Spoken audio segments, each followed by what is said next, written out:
వి gold trusted gold buyers మీరు తాకట్టు పెట్టిన బంగారాన్ని విడిపించి ఈ రోజు ఉన్న మార్కెట్ ధరకు కొనబడను 7771077720.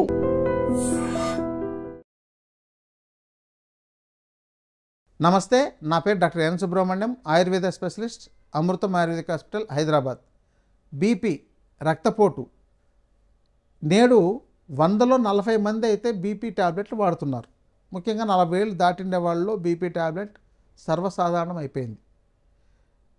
ఇంకా చెప్పాలంటే ఈ 40 ఏళ్ళు దాటిండే వాళ్ళలో 50 నుంచి 60%, 70% కూడా చెప్పొచ్చేమో. మీరు ఏమైనా మందులు వాడుతున్నారైనా, ఇతర సమస్యలు ఏమైనా ఉంటాయి, నాకు ఏమీ ప్రాబ్లం లేదండి, ఒకటి బీపీ ఉందండి, దానికి పొద్దున్నే లేవగానే ఒక పరగడుపున ఒక ట్యాబ్లెట్ వేసుకుంటాను అని చెప్పేవాళ్ళు ఉన్నారు. అసలు బీపీ ఎందుకు వస్తుంది? వారసత్వంగా వచ్చిందండి, మా తాతకు ఉంది, మా ముత్తాతలకు ఉంది, ఇవన్నీ అంతా చెప్తుంటారు. సరే, దానికంటే మీరు మీ ఆహారంలో, మీ జీవన విధానంలో ఏదైనా చేసే లోపాల వల్ల మీకు బీపీ పెరుగుతోందా అనేది మీరు ఎప్పుడైనా గమనించారా? మీరు ఎందుకు వారసత్వంగా నెట్టేస్తున్నారు? ఎందుకు ఇంకా ఇతర మీకు మానసిక సమస్యలు ఉన్నాయి, నిద్రలేముందని ఇలాంటి వాటి మీద నెట్టేస్తున్నారు? మీ యొక్క జీవన విధానంలో రోజు నిత్యం చేయాల్సిన వాటిలో ఆ క్రియలన్నీ సక్రమంగా చేస్తున్నారా? సరిపడినంత నీటిని తాగుతున్నారా?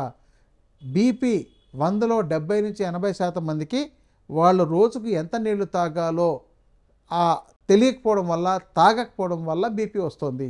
అంటే ఆల్రెడీ వచ్చిందండి, మేము మందులు వేసుకున్నాం, ఒక 10 ఏళ్ళు గడిచిపోయింది, ఇప్పుడు నీళ్ళు తాగుతున్నాం, అయినా కంట్రోల్ కావట్లేదంటే మీరు బీపీని కంట్రోల్ చేయడానికి, మీ రక్తపోటును కంట్రోల్ చేయడానికి మీరు మందులు అలవాటు చేసి తర్వాత నాకు కంట్రోల్ కావట్లేదండి అంటే దాని అర్థం ఏంటి? ఇది ప్రారంభంలో చేయాలి. మీ ఆర్గాన్స్ అన్ని దెబ్బతినకుండా ఉండేవాటి చేయాలి. మీ యొక్క రక్తనాళాల్లో ఏవైనా మలినాలు కానీ, కొలెస్ట్రాల్ కానీ పేరుకోకుండా ఉండేటట్టు, అవి పాడైపోకుండా ఉండేటట్టు మీరు ముందే ప్రయత్నం చేసి ఉండాలి. ఇవి చేసి ఉంటే, అవన్నీ పాడు చేసుకోకుండా ఉంటే అప్పుడు మీరు నీళ్ళు తాగినా కూడా కంట్రోల్ అవుతుంది. ఇప్పటికి మీరు 10 ఏళ్ళు వాడిన తర్వాత ఇంకా ఆ మందులతోనే కొనసాగాలి. లేకపోతే ఆయుర్వేదంలో కూడా కొన్ని రకాల బీపీ మందులు ఉన్నాయి, వాటిని తగ్గించే వాటిని వాడుకోవాలి. అంటే ఆయుర్వేదంలో ఏమున్నాయని మీరు అడగలిగితే సర్పగంధ చాలా బాగా పనిచేస్తుంది. అలాగే అర్జున చెట్టు బెరడు, అది బాగా పనిచేస్తుంది. మునగాకు బెరడు కషాయం కూడా బాగా పనిచేస్తుంది. ఇలాంటివన్నీ చాలా ఉన్నాయి, వీటిని వాడుకోవడమే. మరి వీటి కోసం ప్రయత్నం చేస్తారా, లేకపోతే ట్యాబ్లెట్లు తీసుకొని హ్యాపీగా వాడుకోవచ్చు, సమస్య లేదు. కానీ మీరు రాకుండా చూసుకోవడం, ముందుగానే వాటి పట్ల జాగ్రత్త పడ్డం. ఈ మధ్య 25 ఏళ్ళ అబ్బాయిలు కూడా ఇంకా పెళ్ళిళ్ళు కూడా ఉండట్లేదు, అప్పుడు వాళ్ళే బీపీ ఉందని బీపీ స్టార్ట్ చేసేస్తున్నారు, బీపీ మందులు వాడుతున్నారు.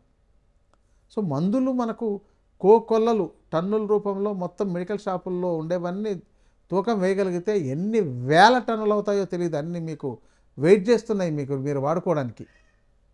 కానీ మీరు మరి వాటితో ఉండాలా, రోగిగా ఉండాలా, నిరోగిగా ఉండాలా అనేది మీరే నిర్ణయించుకోవాలి. ఇలా రోగిగా కాకుండా నిరోగిగా ఉండాలంటే మీ ఆహారము, మీ జీవన విధానం సరిచూసుకొని రోజులో నీళ్ళు అనేది ఎంత తాగాలనేది ఈ ప్రశ్న మొదలవుతుంది అందరికీను. కాబట్టి మీరేంటంటే, మీరు బరువు ఎంత ఉన్నారో ఒక 15 కేజీల బరువుకు 1 లీటర్ అయినా నీళ్ళు తాగాలి. అంటే మీరు 60 కిలోలు ఉంటే రోజుకు 4 లీటర్లు, 75 కేజీలు ఉన్నారంటే 5 లీటర్లు, 90 కిలోలు ఉన్నారంటే 6 లీటర్లు తాగాల్సిందే. మరి అన్ని లీటర్లు ఎక్కడ తాగలుగుతామంటే మరి అయితే బరువు తగ్గండి, ఆహారం తగ్గించుకోండి. ఆహారం తగ్గిస్తే మీరు నీరు ఎక్కువ తాగలుగుతారు, అప్పుడు మీకు బీపీ అనేది ఉండదు, బాధించదు. కేవలం నీటితో పోయే సమస్య, టాబ్లెట్లతోనో, మందులతోనో, కషాయాలతోనో, చికిత్సలతోనో చేసుకునేవి కావు. రెండోది ఏంటంటే, బీపీ కూడా డౌన్ అయిపోయే సమస్యలు ఉంటాయి. అంటే ఎప్పుడు ఈ దగ్గు, జలుబు, జ్వరాలు లాంటివి వచ్చేయడం, వాటికి ఏదో మందులు వేసుకోవడం, ఏదైనా సరే వెంటనే పరిగెత్తుకెళ్ళి మందులు కొనుక్కోవడం, వేసుకోవడం అనేది అలవాటు ఉంటుంది. దానివల్ల కూడా బీపీ తగ్గిపోతుంది. లో బీపీ కొంతమందికి ఉంటుంది. అలాంటి వాళ్ళు కొంచెం ఉప్పును, బెల్లము నీళ్ళలో కలిపి తాగుతున్నట్లయితే వాళ్ళకు ఆ లో బీపీ రాకుండా ఉంటుంది. అంటే ఇక్కడ లో బీపీకి చెప్పాను, హై బీపీకి చెప్పాను. ఇది మన ఇంట్లో ఉండే చికిత్స. ఇక మీరు ఇంతకంటే మంచి మందులు ఉన్నాయంటే చాలా మూలికలు ఉన్నాయి, వాటిని మీరు సేకరించుకొచ్చుకుంటారా? చేసుకోలేరు. కాబట్టి ఏం చేస్తారు, డాక్టర్ దగ్గరికి వెళ్ళి డాక్టర్ పర్యవేక్షణలో మాత్రమే వాడాల్సిన మందులు ఉన్నాయి.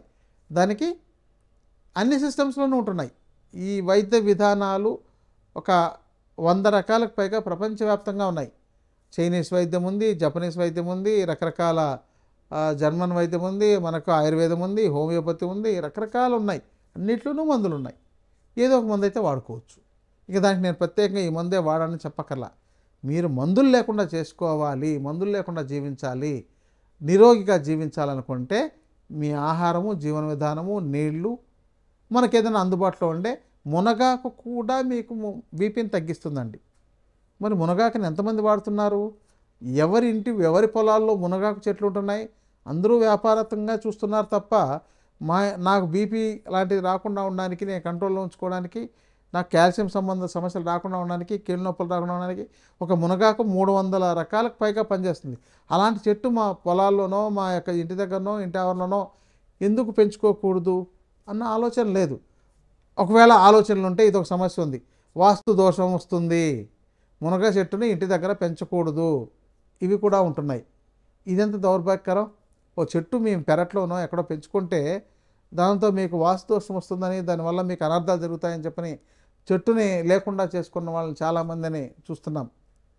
ఇది ఇంతకంటే మూర్ఖత్వం ఇంకొకటి లేదు. అది మిమ్మల్ని కాపాడడానికే మీ ఇంటి దగ్గర ఉంటుంది. మరి దాంతో వాస్తు దోషం ఏంటి అందాలటప్పుడు మీ పొలంలో పెట్టించుకోండి, అలాంటిది పెట్టుకోండి. ఒకవేళ మాకు పొలం లేదనుకుంటారనుకోండి, ఎక్కడో ఒక 500 గజాలు 1000 గజాలైనా మరి కొనుక్కొని ఓన్లీ మీకు ఇట్లాంటి ఉపయోగపడే చెట్లు పెంచుకోవడానికి పెట్టుకోండి.